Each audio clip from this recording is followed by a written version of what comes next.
Halo Kak Andia, Halo Kak Nanda. kita salaman dulu nih. Gimana kabarnya?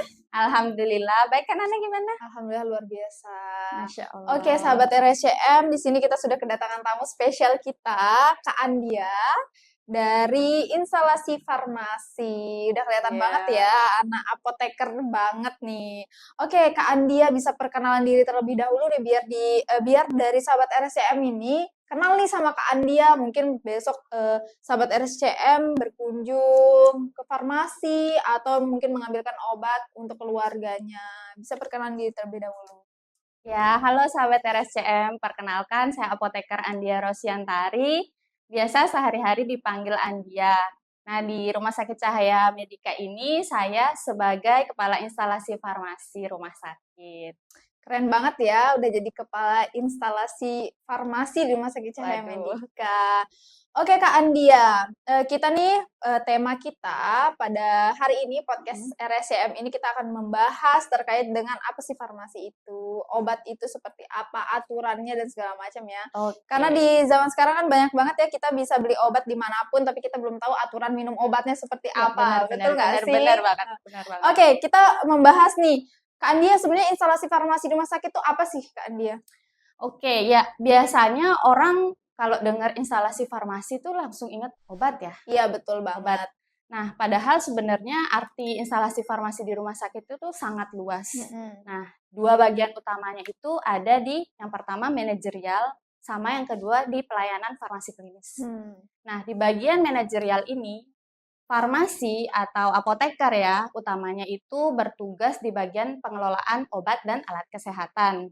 Dari bagian perencanaan, kemudian pengadaan, penerimaan, penyimpanan, pendistribusian, sampai nanti ke pasien, pencatatan dan pelaporan ke pemerintahan, lalu nanti pada akhirnya obat-obat itu dimusnahkan, seperti itu. Oke, berarti kalau mendalamnya banyak banget ya kalau secara Betul. mendalamnya kayak gitu ya, Kak. Mm-mm. Cuman kalau kita yang kita tahu ini kesimpulannya tuh apotik sebenarnya nggak sih kalau yang dari pasien sendiri tuh, oh kita mengambil Iya, obat nih di apotik, udah kayak gitu aja. Ternyata dia iya, di instalasi farmasi dan apotik itu ada banyak banget ya dari pengadaan sampai pemusnahan ternyata ya. betul. Nah, perannya ini apa sih Kak Andia kalau di rumah sakit?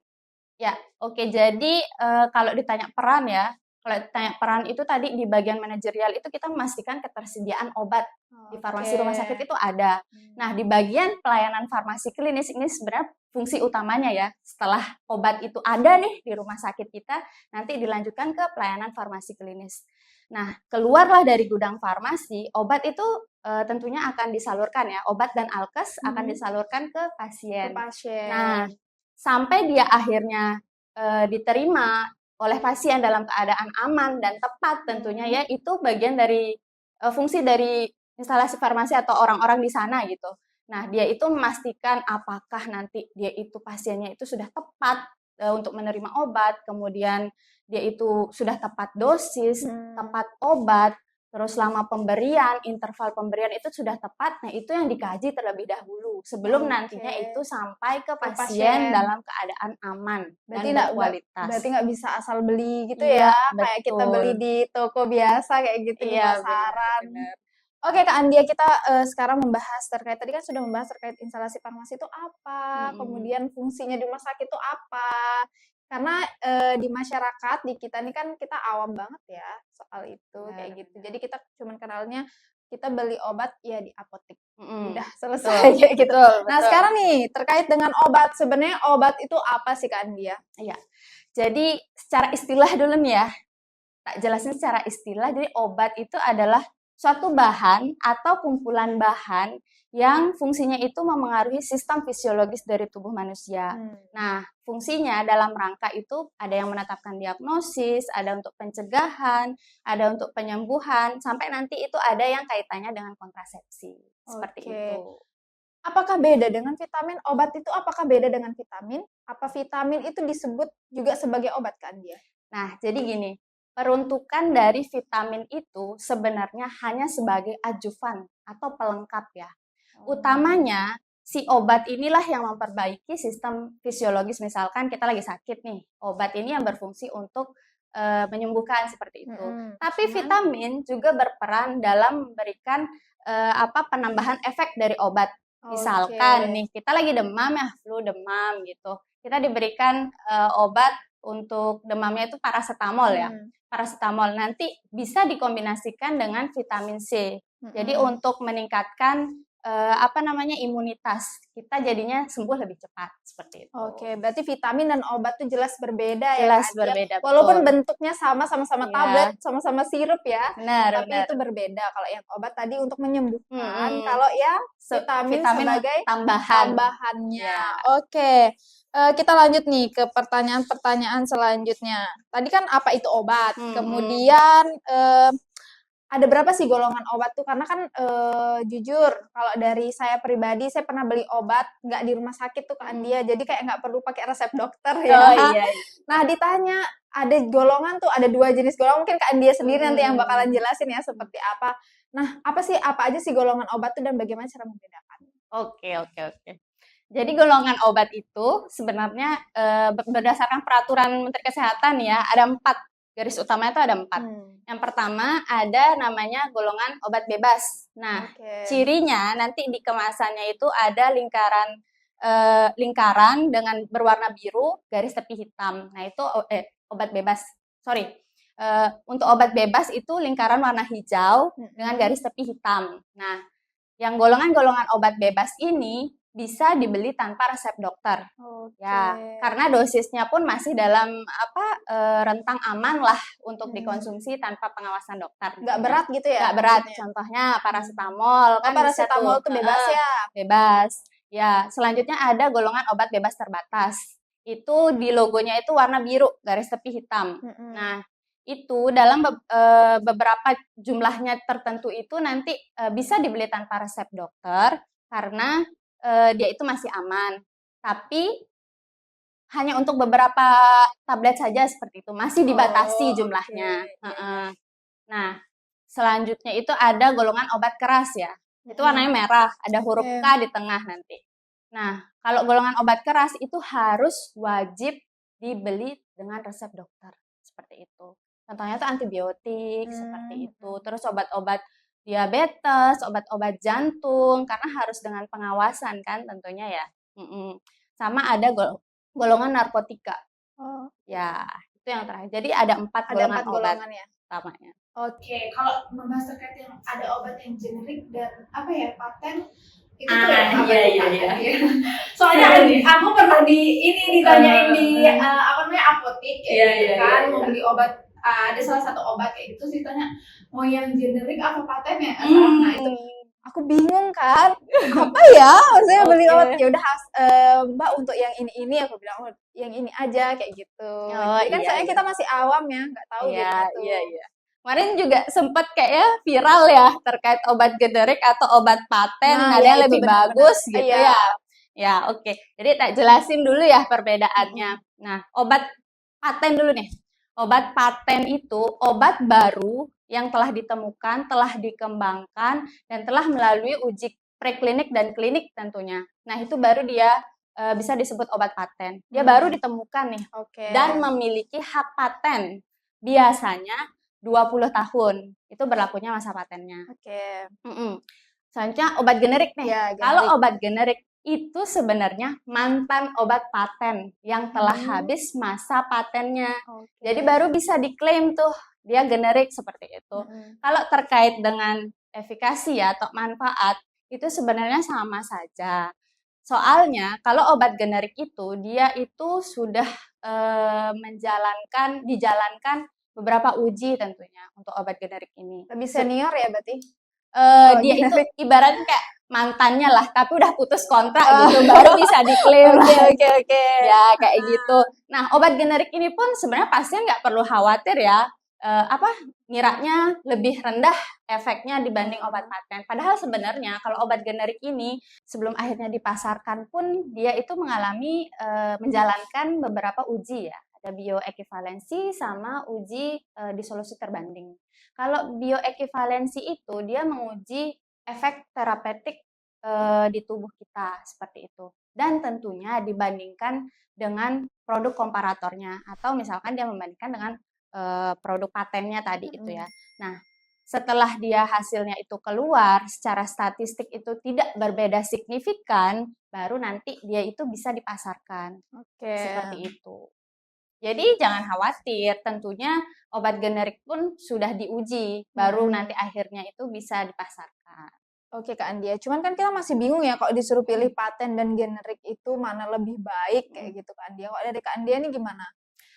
Kalau saya itu, nah di sini ada perbandingan harga ya, perbandingan harga yang sangat signifikan. Dari harga juga ada perbandingan ya? Betul, heeh. Kalau obat paten itu tentunya karena dia itu kan sudah mengalami uji klinik dan preklinik yang sangat panjang, dia perlu biaya ya. Jadi jelas biaya atau harga obatnya itu nanti lebih mahal, lebih tinggi seperti itu. Kalau obat generik itu karena dia apa namanya? mantan obat paten tadi ya yang sudah habis masa patennya, jadi tidak melalui uji yang panjang-panjang tadi itu kan, tapi ada uji yang harus dilalui juga. Jadi obatnya itu jauh lebih murah. Lebih murah. Cuman kalau dari kualitas sama-sama bagus ya. Sama-sama bagus. Oke, jadi sahabat RSCM kalau misalnya mau beli obat di luar mungkin ya ditanyain mau yang paten atau generik itu sebenarnya sama aja ya. Cuman dari segi harga mungkin ya. Oke Kak Andia, tadi kan sempat nih pada saat membahas tentang golongan nih, ada Kak Andia itu sebut obat antibiotik nih. Nah, kita nih masih bingung nih terkait dengan obat antibiotik ini Kak Andia, dan masih banyak banget dari kalangan masyarakat tentunya kalau udah dikasih antibiotik dan udah misalnya udah ngerasa sembuh itu nggak dihabiskan, sementara kan katanya nih emang secara mungkin kalau dari secara kesehatan kalau antibiotik itu seharusnya harus dihabiskan ya Kak Andia. Mungkin bisa dijelaskan ke masyarakat nih, ke sahabat RSCM, antibiotik itu apa, kemudian prosedur cara minum obatnya dan segala macam itu seperti apa Kak Andia? Oke. Jadi sahabat RSCM di sini nggak boleh ya menggunakan antibiotik tanpa resep dokter. Nah, antibiotik itu adalah obat yang peruntukannya untuk menghambat atau membunuh dari bakteri. Nah, kenapa di sini kita harus menggunakan antibiotik itu sampai habis? Karena keterkaitannya dengan proses pembunuhan bakterinya tadi. Misal, dokter itu meresepkan antibiotik itu untuk 7 hari ya. 7 hari, anggaplah. Terus nanti pasien nih biasanya di hari ketiga minum obat pun udah ngerasa sembuh ya. Iya, betul banget. Udah ngerasa sembuh. Padahal itu sebenarnya itu tipuan Kak Nanda, tipuan dari bakteri. Nah, pada saat itu sebenarnya si bakteri ini belum sepenuhnya dibunuh, belum sepenuhnya mati gitu. Berarti lagi pingsan ya? Pingsan, ya benar, lagi pingsan. Nah, fungsinya dari dia itu harus diminum sampai habis, harus misalkan 7 hari seperti itu ya, untuk membunuh sisa-sisa bakteri yang masih pingsan tadi, kayak gitu. Nah, terkait dengan cara minum obat ya tadi ya. Nah, kalau cara minum obat, ini ada beberapa hal yang harus diperhatikan ya. Biasanya kan kita taunya itu 2 kali sehari atau 3 kali sehari. 3 kali sehari tuh pagi, siang, malam. Terus yang 2 kali sehari tuh pagi sama malam aja gitu. Padahal sebenarnya kalau cara minum obat itu yang harus kita perhatikan itu interval atau jaraknya Kak Nanda. Nah, kita itu harus ngeliat misalkan dia 2 kali sehari berarti jaraknya itu 12 jam dari dia minum obat yang pertama. Karena kita 24 jam ya dalam sehari. Benar. Jadi 12 ya. Itu juga kaitannya itu sebenarnya penting ya.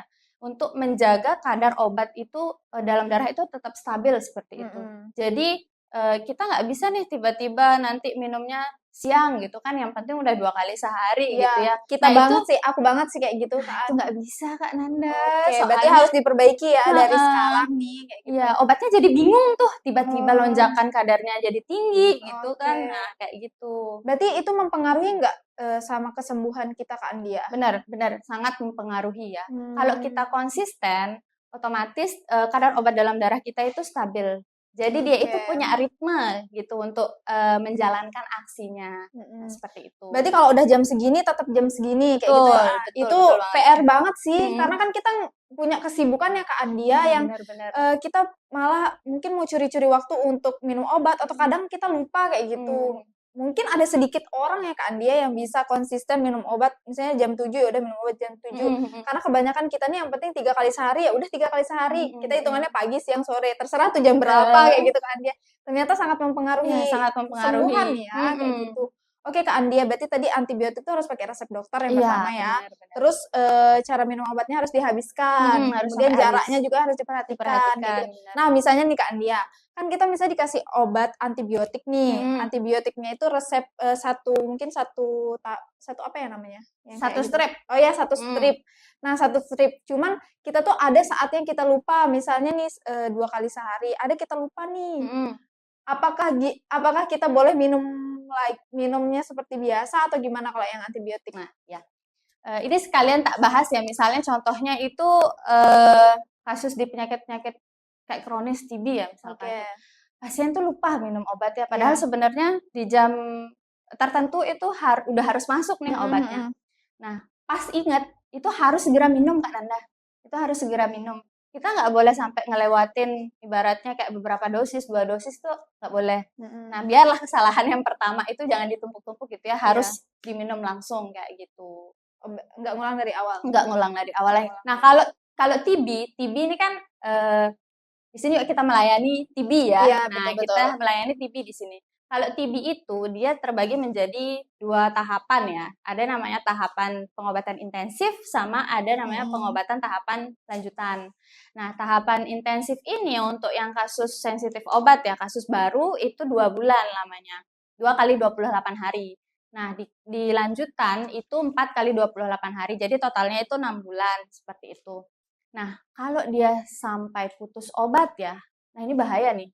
Kalau dia sampai putus obat, lebih dari 1 bulan, itu harus ngulang dari awal. Aduh. Itu harus ngulang dari awal lagi. Padahal sebenarnya regimen TB itu kan 6 bulan ya. Iya. 6 bulan. Jadi kalau harus ngulang dari awal, ibaratnya kayak udah di bulan keempat nih, dia Ngulang sampai berarti 10 bulan dong. 4 tambah 6 kan 10 Iya, bulan. betul. Jadi benar-benar harus diperhatikan. Karena kita kan di sini negara di Indonesia ini kalau nggak salah kita urutan keempat deh kasus TB. Iya betul, lagi banyak banget sih Lagi banyak kasusnya banget sekarang ya. dari yang masih kecil ya, Andia Iya, udah benar. kena TB kayak gitu. Iya.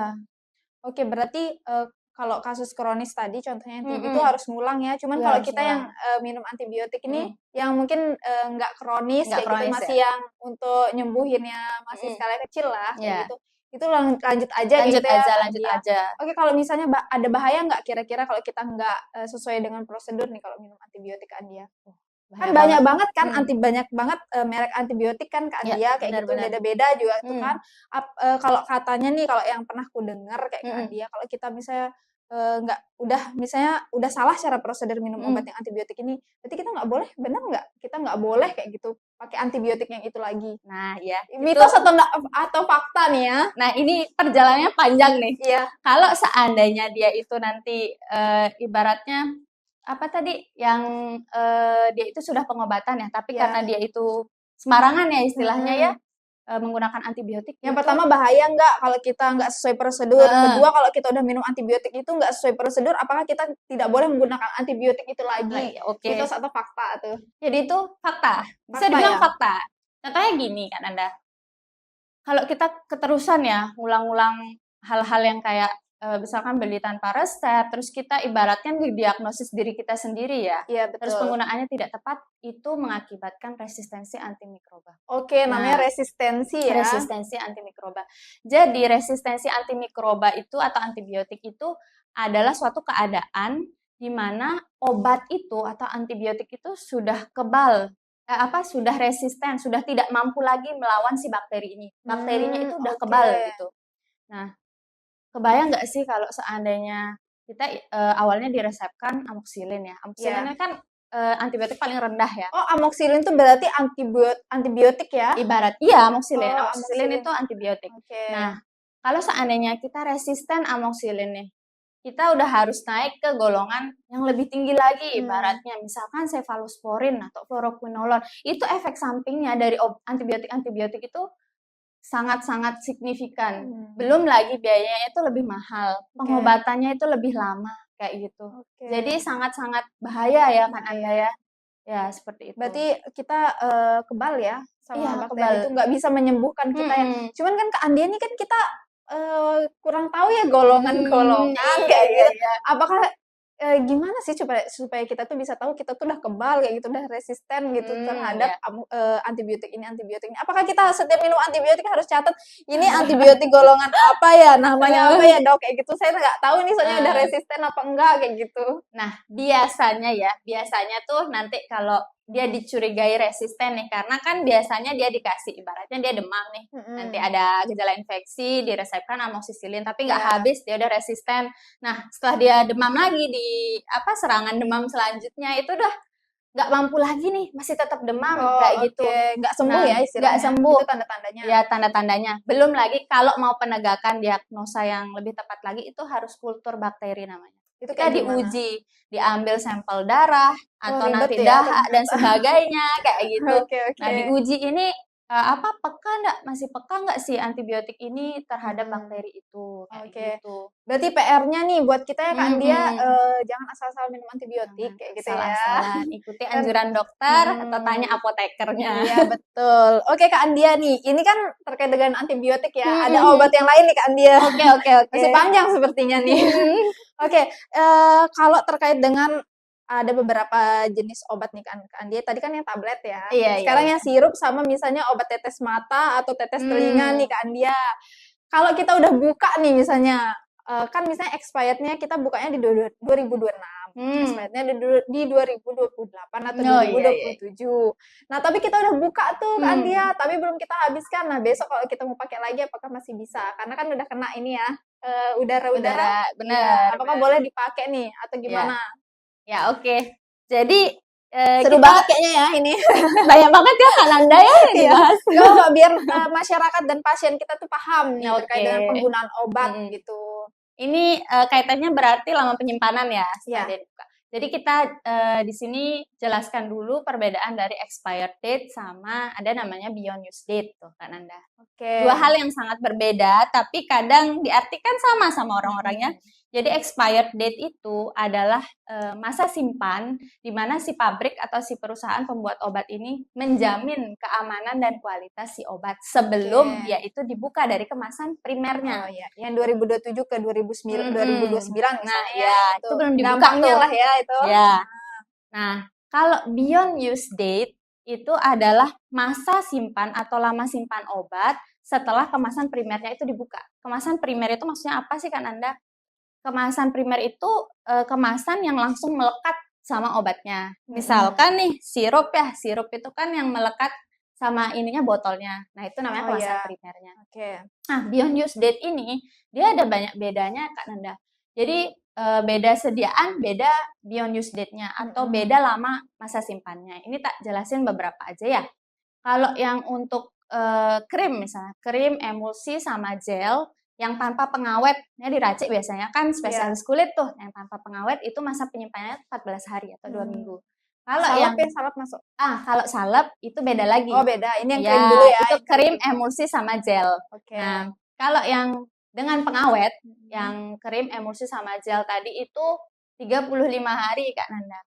Kalau salep, nah salep itu dia sebenarnya lebih stabil karena padat kan, airnya lebih sedikit. Nah, sama suppositoria itu masa simpannya 90 hari. Dari sejak dia dibuka ya kemasannya ya. 3 bulan lah ya. Ya, betul. Nah, ini juga penting nih buat sahabat-sahabat RSCM yang di sini ya. Jadi misalkan kalau puyer ya, anak-anak kan biasanya dibikinin puyer tuh. Puyer itu ya? Puyer itu serbuk. Oh, yang Serbuk. biasa kita kalau sakit perut itu dikasih serbuk apa sih? Oh, Nana masih pakai Oralit ya? Bukan. Oh, bukan. Yang untuk anak-anak. Oh, nggak tahu itu. Ya. Lupa kayaknya. Kayaknya pernah. Jadi obat puyer ya, obat Iya. puyer itu misalkan dia kan diracik ya dari tablet, kemudian diserbukkan nih. Oke. Nah, itu masa simpannya 180 hari. 180 hari. Dengan catatan. Catat ya ibu-ibu. Iya. Dengan catatan expired date-nya itu lebih lama dari 180 hari. Oh ya, oke. Ya. Terus sirup nih, sirup kering sekarang. Misalkan Sirup, antibiotik. emang ada sirup kering dan sirup basah? Iya benar. Jadi Oke, banyak banget ya jenisnya. banyak banget Kak Nanda. Sirup kering ya, sirup kering misalkan contohnya itu antibiotik ya. Antibiotiknya kan ada yang dilarutkan pakai air dulu nih. Itu masa simpannya 7 hari nih Kak Nanda. Bentar lu, aku 7 hari. Sirup kering tuh serbuk juga, tapi Iya. dipakein air. Ya, jadi dia Oke. dalam pabrikannya itu tersedia dalam bentuk serbuk Oke, tapi Heeh. bentuknya dari dikasih Botol. botol. Iya. Nggak pernah sih aku lihat kayak So, gitu. kalau udah punya anak. Aduh, jangan sih sampai sakit ya Kak Andia. Oke, Iya, iya, lanjut. amin, amin. Ini sirup kering ya. Sirup kering itu masa simpannya tuh 7 hari. Biasanya antibiotik ya. Antibiotik Mm-mm. itu 7 hari. Singkat banget ya. 7 hari. Heeh, iya benar. Karena kita menjaga sterilitas juga kan. Oke. Ya.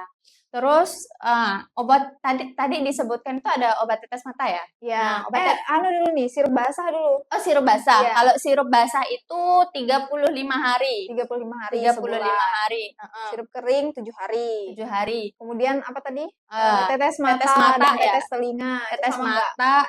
Kalau tetes mata itu kan untuk mata ya. Iya, Kalau tetes betul. telinga. Iya. Maksudnya itu ininya kalau Oh, udah iya. dibuka Ya, beyond berapa use hari date-nya ya. Beyond use date. Beyond use date. Ya, kalau untuk tetes mata ini kan ada 2 sedean nih. Ya. Kak Nanda, ada yang botol besar gitu sama ada yang mini dose. Yang Oke. pretelan kecil-kecil itu. Hmm. Kalau untuk yang botol besar itu masa simpannya 28 hari. Jadi semisal masih ada sisa nih udah harus dibuang. Udah harus dibuang lagi. Oke. Mm-mm. Terus kalau yang mini dose itu 3 kali 24 jam atau 3 hari. Untuk botol satu kemasan kecilnya itu. Jadi kalau semisal masih ada ya buka lagi yang baru. Tetes telinga sama, yaitu 28 hari, sorry. 1 bulan. Pokoknya rata-rata tuh per bulan ya, sebulan ya. Cuma yang tadi rata-rata. antibiotik itu yang 7 hari, kemudian tetes mata yang kecil Iya, ya, 3 kali 24 jam. 3 kali 24 jam. Oke, berarti setelah kita tuh sebenarnya banyak banget sih nyetok obat di rumah ya, ternyata nggak bisa dipakai terus-menerus Iya, ya. benar. Harus segera dibuang. Iya, harus segera dibuang. Oke, terkait dengan obat-obatan nih, Kak Andia, apalagi yang mau dibahas nih hal-hal penting untuk sahabat RSCM? Tadi kan kita udah prosedur, udah. Terus obat tuh apa sih? Perbedaannya sama vitamin? Oh ini, aku nih dari apa aku ya. nih, apa nih? Penting nggak minum vitamin tuh setiap hari? Oh iya. Karena kan mungkin kita udah makan buah ya, kayak gitu, makan yang bergizi-bergizi. Apakah harus kita menambahkan dengan vitamin kayak gitu? Ya. Ada lagi pertanyaan selanjutnya. Oke. Oke Kak Andia, jangan dijawab dulu ya pertanyaanku ini. Oke. Soalnya kita udah dari tadi udah ngobrol terus, ternyata udah 30 menit loh Kak Andia. Dan ini udah haus banget nih Kak Andia nih. Di sini di depan kita nih sudah ada air minum. Khusus untuk Kak Andia, ini namanya Prima ya. Prim A sebenarnya. Ini tuh produk dari Sosro. Oh. Jadi Sosro tuh bukan teh aja Kak Andia, tapi punya air mineral, air putih yang sehat tentunya ya, kayak gitu. Silakan diminum dulu. Karena udah kering banget gak sih tenggorokan kita? Prim A. Generasi Prima. Seger ya kan Anda ya? Seger banget. Aku belum minum, jadi belum. Oh iya. Seger. Oke Kak Andia. Ini kan udah basah lah tenggorokan kita ya. Lanjut, dijawab dulu pertanyaanku. Apakah kita penting minum vitamin setiap hari? Ya, itu jawabannya tergantung ya. Tergantung. Jadi gini Kak Nanda.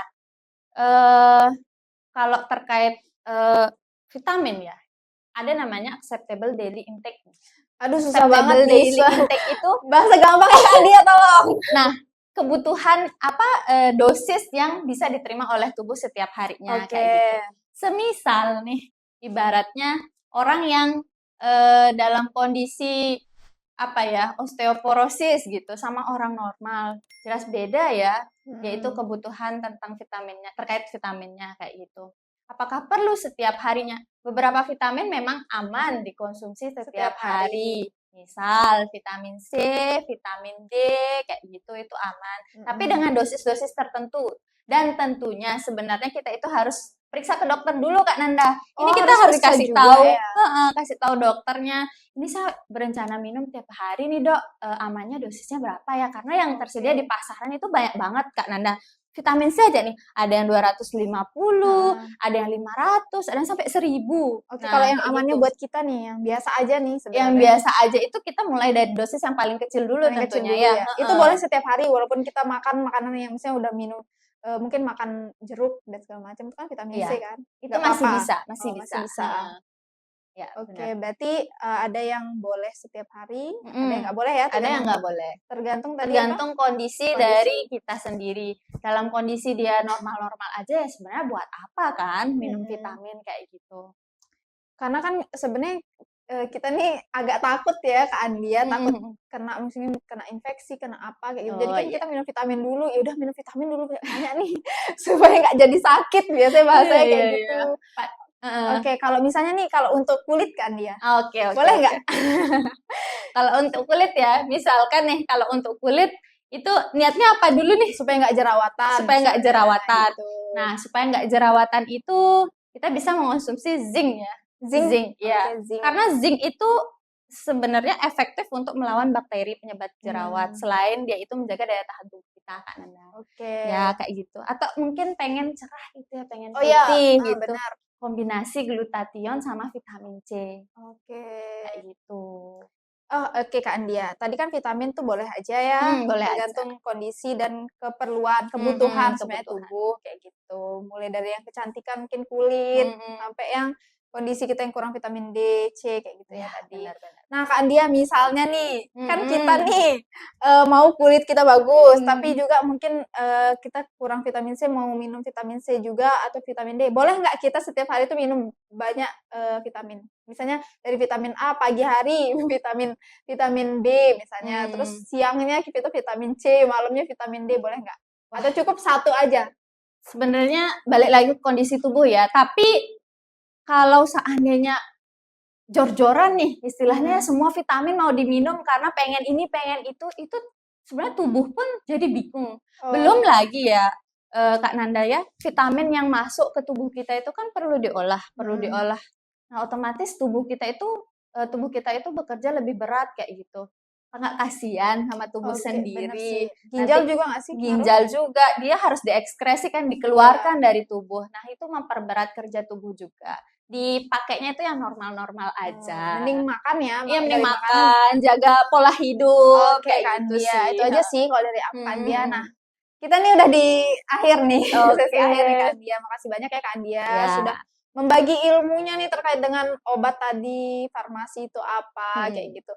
Oke Kak Andia mungkin mau kasih pesan nih buat sahabat RSCM terkait dengan obat nih seperti apa? Oke, kalau pesan saya ya untuk sahabat RSCM, yang pertama itu kalau merasa sakit itu harus konsultasi ke dokter. Misalkan demamnya itu udah lebih dari 3 hari itu sudah harus wajib ke dokter. Jangan minum obat sembarangan, terus jangan beli obat di tempat yang sembarangan. Upayakan itu di apotik atau di tempat-tempat toko obat ya yang terpercaya, yang sudah berizin seperti itu. Belum lagi nanti semisal sahabat RSCM di sini bingung cara minum obatnya itu kayak gimana, itu gak apa-apa, tanya aja ke apotekernya. Soalnya dari bahasan kita sebelumnya juga ya, cara pakai obat pun sangat menentukan efek terapinya. Nah, dan jangan lupa menjaga daya tahan tubuh. Oke, Seperti Kak itu. Andia. Ingat ya, sahabat RSCM, penting banget nih prosedur minum obat itu. Kemudian jaga juga kesehatan ya, nggak mesti dari obat aja atau vitamin, tapi dari makanan juga ya. Pola kayak hidup, gitu. kayak gitu. Oke, sekian nih dari podcast kita ya, udah panjang banget nih. Bisa banget nih sahabat RSCM disimak ya dari awal sampai akhir. Karena penting banget untuk kita, untuk keluarga kita. Mungkin nanti kalau kita punya anak ya, mungkin bingung banget gimana sih cara kasih obat ya buat anak kita, generasi kita selanjutnya kayak gitu. Karena udah banyak banget obat yang beredar ya dimanapun, dari yang pasaran, dari obat keras mungkin yang bisa dibeli tanpa resep dokter juga ya, itu bahaya banget. Jadi penting banget buat konsultasi terlebih dahulu ke dokter, kemudian cara minum obatnya bisa langsung ke apoteker kita nih yang cantik ini di Rumah Sakit Cahaya Medika. Kita tunggu nih di Rumah Sakit Cahaya Medika ya. Maksudnya bukan kita tunggu untuk sakit ya, tapi kalau misalnya kondisinya sudah tidak baik kayak gitu, silahkan datang untuk konsultasi dan menanyakan hal tersebut. Oke, terima kasih Kak Andia. Jangan kapok ya buat di sini nih kita tanya-tanya lagi, mungkin masih banyak hal yang perlu kita tanya ke depannya. Oke, sekian. LSM. Jangan lupa ya ditonton di YouTube kita. Assalamualaikum.